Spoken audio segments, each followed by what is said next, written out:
cases, there are questions this morning as to whether this would actually work in his favor in court. This morning, accused killer Luigi Mangione in his own words. The 26-year-old speaking out for the first time from jail 2 months after United Healthcare CEO Brian Thompson was gunned down outside a Manhattan hotel. On a website created by his defense team, Mangione thanking his supporters, writing, "I am overwhelmed by and grateful for everyone who's written me to share their stories and express their support, and I look forward to hearing more in the future." Icon's lawyers for Mangione confirmed that he accepted $300,000 for his legal defense fund as he awaits trial at the Metropolitan Detention Center in Brooklyn. That's a lot of money that could go a long way, and hopefully, at least for Luigi, develop a robust defense in this case. Mangione was arrested in early December, some 300 miles from the Manhattan murder scene.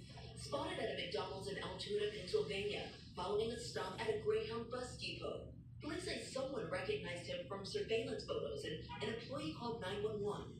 We were able to match that gun to the 3 shell casings that we found in Midtown at the scene of the homicide. He was extradited to New York to face 11 charges, one of which could carry the death penalty. His legal team has now added a court-appointed death penalty expert.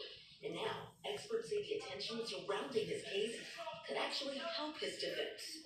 They think it gives the defense the ability to really gauge the public perception of Luigi Mangione. Ultimately, this can help the defense understand what potential jurors are thinking when it comes to what they're going to decide is Luigi Mangione's fate. And we know Mangione is due back in a New York City courtroom this Friday. He has pleaded not guilty in that case, guys.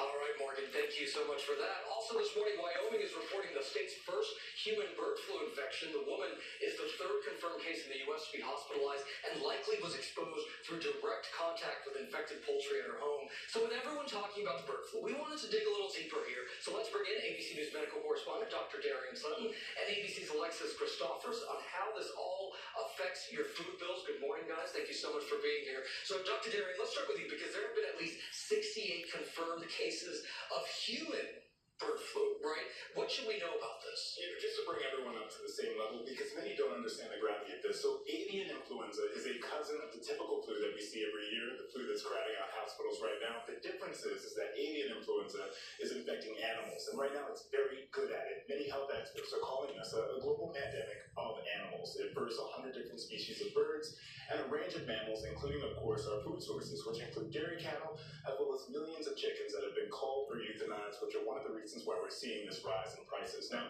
a key note here that translates from what we're seeing to our individual risk is that there's been no sign of human-to-human transmission, no sign of this being contagious, which is that factor that leads to outbreaks. Now, that is something we're closely watching, and that's why we don't have to be frightened, but we must remain aware and cautious. So picking up on that point, as you pointed out, because most of these cases have been direct contact, humans to animals, but what should the general population be aware of? What precautions should we be taking? I think knowing who's highest at risk, those who are directly into contact, those who have home flocks, who want to make sure that you're increasing your PPE, your protective equipment, and then for us at home, practicing good food safety is how we mitigate our risks, making sure that our chicken is above 160 degrees Fahrenheit, our meat is above 165 degrees Fahrenheit, and remembering that eggs are sterilized, so the safety is there.